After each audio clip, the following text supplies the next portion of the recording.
अस्सलाम वालेकुम दोस्तों, मैं तुहाडा भरा मियां मोहम्मद अफजल भट्टू तो तुसीं वेख रहे हो मेरा यूट्यूब चैनल डिजिटल किसान पाकिस्तान।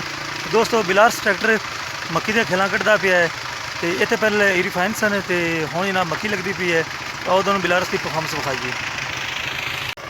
दोस्तों आ चेक कर लो जनाब,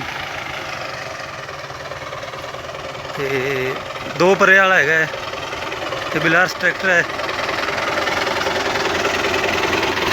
अस्सलाम वालेकुम जी, की हाल चाल ने?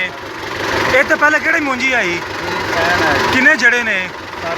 60 मन हुए ने तो किन्ना को दूसरा रेट की बिके है? 1025 रुपये। तो हूँ मक्की लाऊ जे केड़ी मक्की? 626। किन्ने का आया थैला?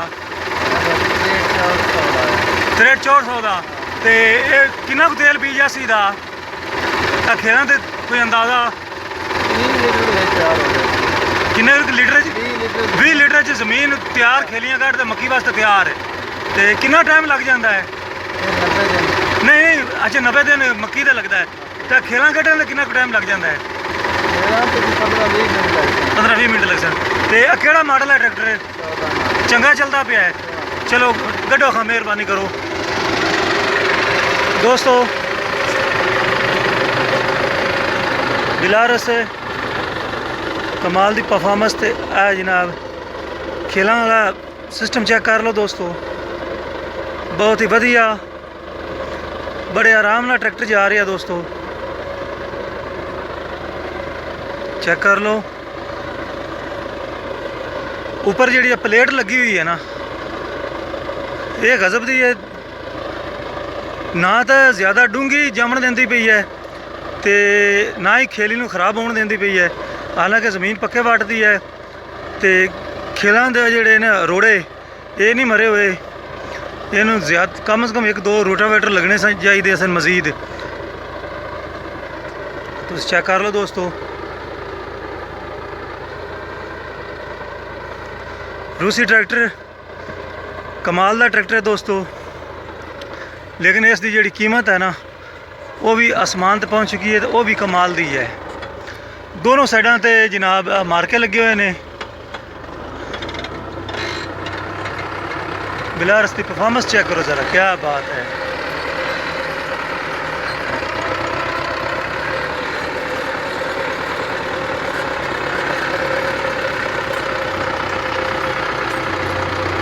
बहुत ही बढ़िया, आप देख सकते हैं ये दोस्तों,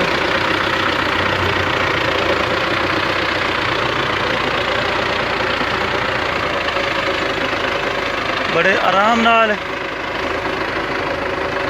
बिलारस ट्रैक्टर।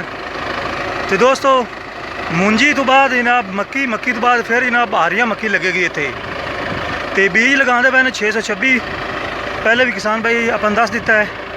चेक कर लो, मार्का उठाने की जरूरत कोई नहीं पेश आती है, मार्का अंदरली साइड से बिल्कुल कवर होंदा पिया है, नहीं तो एक साइड से मार्का चुकना पैंदा है, लेकिन इनू चुकन की मेरे ख्याल इन्नी जरूरत कोई नहीं पेश पे आती। चेक कर लो,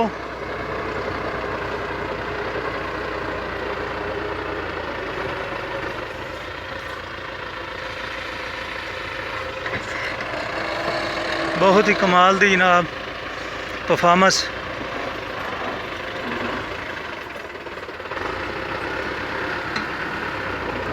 दोस्तों कीमत के लिहाज ना वेखिए तो बहुत ज़्यादा हो गई है, 25.5 तो 26 लाख है, 25.5 लाख का आंदा पिया है, जिसनू जो सादा है बिल्कुल इस तरह जोड़ा है 26 लाख का उन्होंने एक लग्या हुआ, हवा वाली टैंकी लगी हुई है, कंप्रेसर लगा हुआ है, तो 50,000 महंगा है।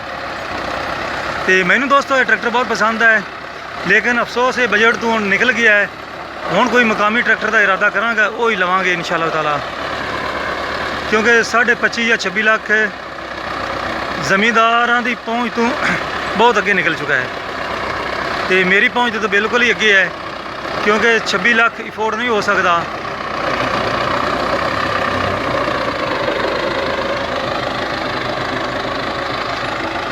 नवे ट्रैक्टरों की बजाय अगर तुसी पुराने ट्रैक्टर कहते हैं भी इस तरह का कोई ट्रैक्टर लेना है तो इस तरह का भी ट्रैक्टर जो 14 मॉडल 15 मॉडल कोई मिलेगा तो 20-22 लाख का मिलेगा। तो दोस्तों क्योंकि जिस तरीके नवे ट्रैक्टर महंगे है ने, बिल्कुल पुराने ट्रैक्टर उस तो डबल महंगे है ने, डबल कीमत उन्होंने कर दित्तियां ने।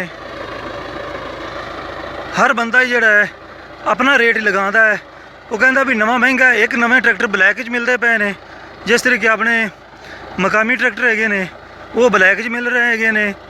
16,90,500 रुपया 385 की कीमत है, तो मिलता जनाब 18,10,000 का, 18,20,000 का, कोई तो 18,30 भी लै रहे हैं।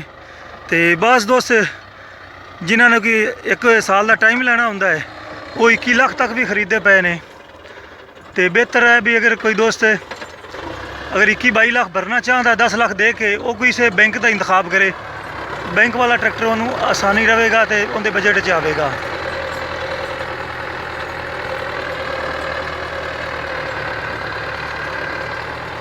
और सामने भी तुम देख सकते हो मक्की लगी हुई दोस्तों, पहले मुंजी सी फिर मक्की सी, इधर भी सामने नज़र आ रही है भाई मक्की मौजूद है।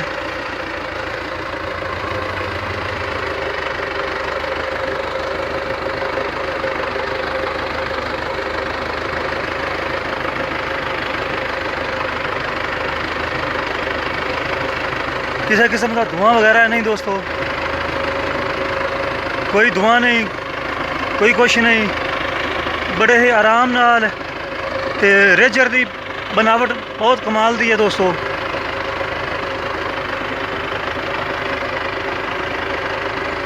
ते रूसी शहजादा है वैसे ट्रैक्टर विचू, जिन्होंने वलैती ट्रैक्टर आख्या जाता है। तो बाकी कीमतों का रोना है, कीमत बहुत अगे निकल चुकिया ने। मकामी ट्रैक्टर महंगे हुए तो यह भी महंगा है। तो बाकी एक है ये अगर कोई दोस्त लेना चाहता हो तो 26 लाख रुपया जेब में पाओ तो ट्रैक्टर जनाब अवेलेबल है, हर जगह तो दस्तियाब ने पूरे पाकिस्तान तो स्पेयर पार्ट इसके सस्ते ने। तो हुण मैं तुहाडे सारे दोस्तों तो इजाज़त चाहना, तुहाडा भरा मियां मोहम्मद अफजल भट्टू। अल्लाह हाफिज़, पाकिस्तान जिंदाबाद।